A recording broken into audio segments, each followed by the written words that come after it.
Je suis fatigué, je suis désolé. C'est pas évident parce que, genre. Ah, ça m'a pris la tête cette histoire. Franchement, objectivement. Bon, le tweet que j'ai fait, j'avoue que j'ai un peu abusé.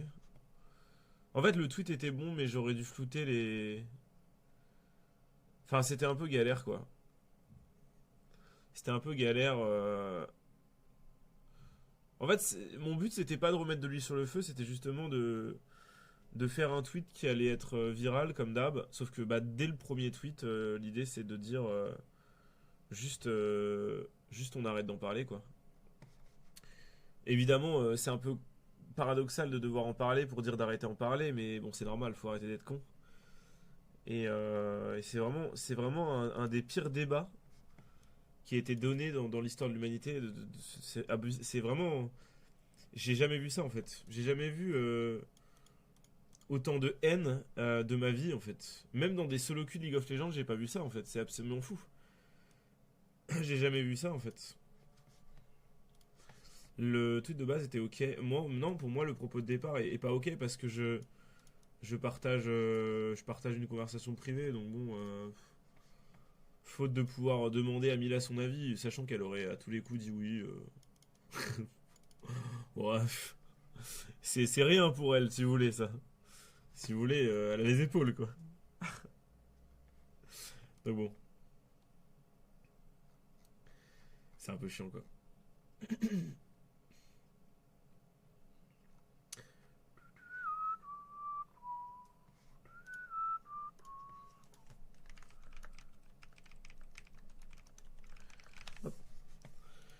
Non mais en gros, moi mon avis sur le sujet, pour être très clair, pas tourner autour du pot, c'est juste que je pense.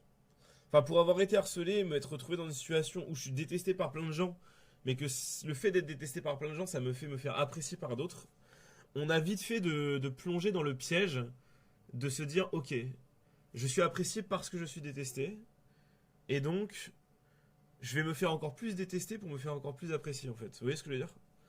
Ça, c'est un piège mental dans lequel j'aurais pu tomber si j'avais pas un peu d'esprit critique et me dire, bah non, c'est complètement con en fait. Parce que tu fais se détester les gens les uns les autres. Alors moi, c'est à mon échelle des communautés de Twitter et de certains avis libéraux, pas libéraux, avis sur ça, avis sur le contraire à ça. Là, on est dans un problème plus grand parce que les gens qui l'apprécient et qui la détestent, c'est un petit peu ce qui déchire la France aujourd'hui en fait. Donc c'est pour ça que ça m'embête parce que en fait dans son immaturité et le fait de plonger dans ce gain d'affection facile, de se dire ok je vais faire du zèle même si je pense qu'elle a, je sais même pas si elle a vraiment une haine viscérale. Je pense elle est haineuse, elle va pas être très bien dans sa peau, mais objectivement je pense que là c'est elle devient une caricature de ce qu'on a fait d'elle en fait. Ah, vous voyez ce que je veux dire? En fait, elle revient, elle vient à. Enfin, elle est vue comme la porte-parole des gens qui défendent le droit à la liberté d'expression. Donc, si vous voulez, si elle peut dire le truc le plus cru possible, tant que ça reste dans la légalité, elle va le faire. Et donc, évidemment, elle va surfer sur la légalité, dire des trucs, dire des trucs qui sont pas. Ouais, dire des trucs qui sont pas interdits, ouais. Elle a le droit de dire ça. Mais c'est une provocation évidente et ça n'apporte rien au débat public. Ça ne fait rire personne. Je veux dire, c'est pas un sketch de Dieudonné aussi, enfin avec, enfin ouais, Dieudonné aujourd'hui, ce qui est devenu, c'est très triste, mais on va dire l'ancien Dieudonné qui faisait des sketchs un petit peu humour noir, il surfait un petit peu sur l'égalité. Bon, à la limite, tu vois, on pouvait le défendre parce qu'il faisait rire des gens, il rendait des gens heureux, c'est sûr et certain. Mais le problème, c'est qu'elle, elle rend personne heureux avec ce qu'elle dit. Ça ne rend personne heureux. Elle, euh, elle ne fait pas avancer le débat public parce que blasphémer le prophète, dire tout ce qu'on pense de mal des représentants d'une religion, bah, c'est un peu triste quoi. En fait, tout ça, ça fait que c'est une insulte gratuite. Elle a le droit de le faire, donc elle le fait. Et aujourd'hui, elle est détestée pour ça. Et des gens l'apprécient en opposition à cette haine. Euh, qui personnifie un petit peu comme étant le problème de la France aujourd'hui, en fait. Le droit au blasphème existe, point, il n'y a pas de débat. Non mais on est d'accord, j'ai pas parlé de l'égalité à aucun moment, hein. J'ai parlé de moralité en fait. En fait, le débat, en fait, je comprends pas. Genre, les gens veulent simplifier le débat en disant elle a le droit, c'est tout. Mais on parle pas absolument pas de l'égalité, bien sûr qu'elle a le droit. Euh, on parle de moralité en fait. À quoi bon attiser la haine et renforcer le débat public euh, et déchirer encore plus la France, encore plus qu'elle ne l'est aujourd'hui, juste pour faire, pour faire jouer un droit à la liberté de pensée et de parole. Ça ne sert à rien en fait. Il y a des gens qui disent que on s'est battu par le coup du sang pour obtenir ces libertés. Ok, mais je pense pas que les gens qui se sont battus pour ces libertés et qui les ont justifiées auprès de toute une société seraient heureux qu'aujourd'hui on joue avec ces libertés juste pour créer de la haine en fait. Ça n'a aucun sens. Moi je comprends pas en fait. Je comprends pas. Mais attends, il y a des gens qui vont me dire ouais, t'es hypocrite, tu te fais harceler, machin.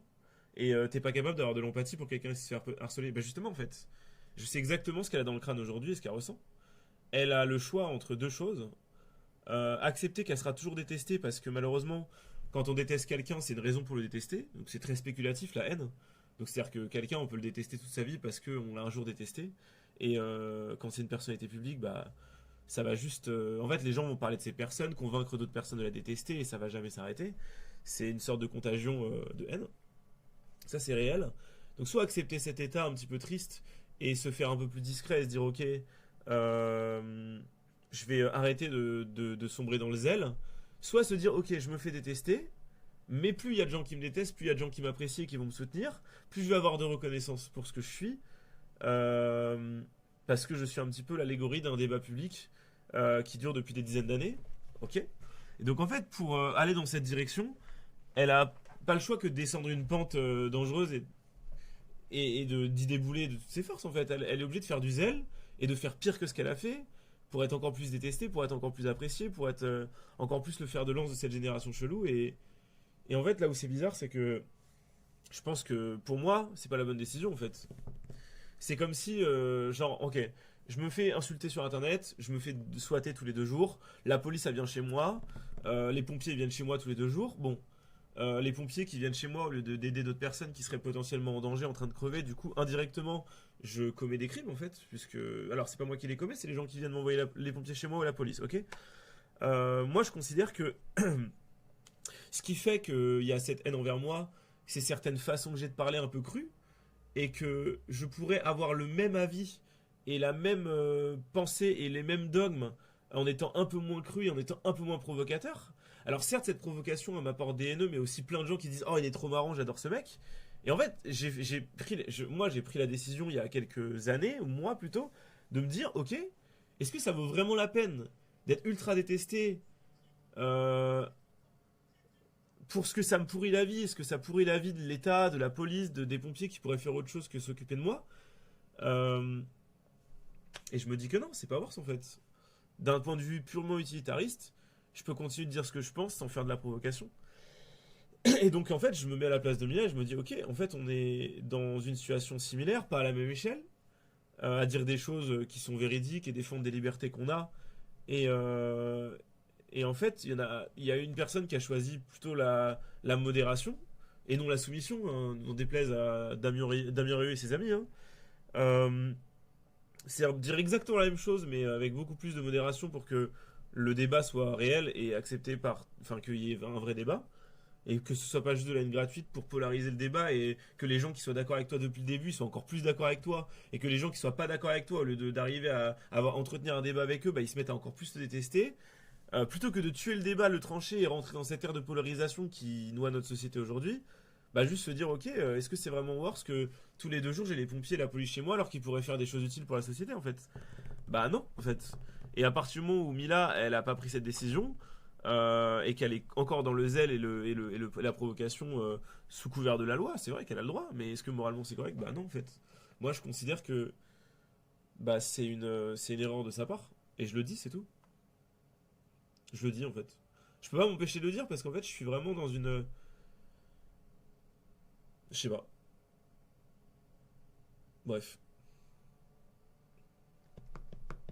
Le cas du simple blasphème est dépassé depuis longtemps, on est dans l'incitation à la haine. Bah, ça, c'est un autre débat en fait. Je pense qu'effectivement, si elle est pas dans l'incitation à la haine, elle est au moins dans la haine. Et certes, elle a le droit, et certes, c'est de la provocation, et certes, elle fait du zèle. Mais moi, j'ai même pas besoin d'entrer dans ce débat-là, en fait. Parce que ce débat-là, il est de l'ordre pénal, et j'ai pas les compétences pour ça. Je pense que juste, c'est moral, en fait. C'est juste moral, en fait. Je comprends pas pourquoi est-ce que Mila veut absolument s'enfermer dans ce cercle de... En fait, on a créé, on a fait d'elle un symbole de la société, un représentant de nos dernières libertés individuelles. Je pense qu'on pouvait le faire avec Charlie Hebdo, parce qu'effectivement, bon, même si moi je suis pas trop de faire des caricatures et tout, ouais, je trouve ça quand même parfois assez drôle, et ça entretient un débat public, parfois, enfin ouais, c'est... À la limite, c'est une satire, tu vois, donc il y a une critique de la société, et ça a presque du sens. Donc on doit défendre ces personnes, c'était... Mais aujourd'hui, Mila, qu'est-ce qu'elle apporte en fait au débat public? Genre vraiment?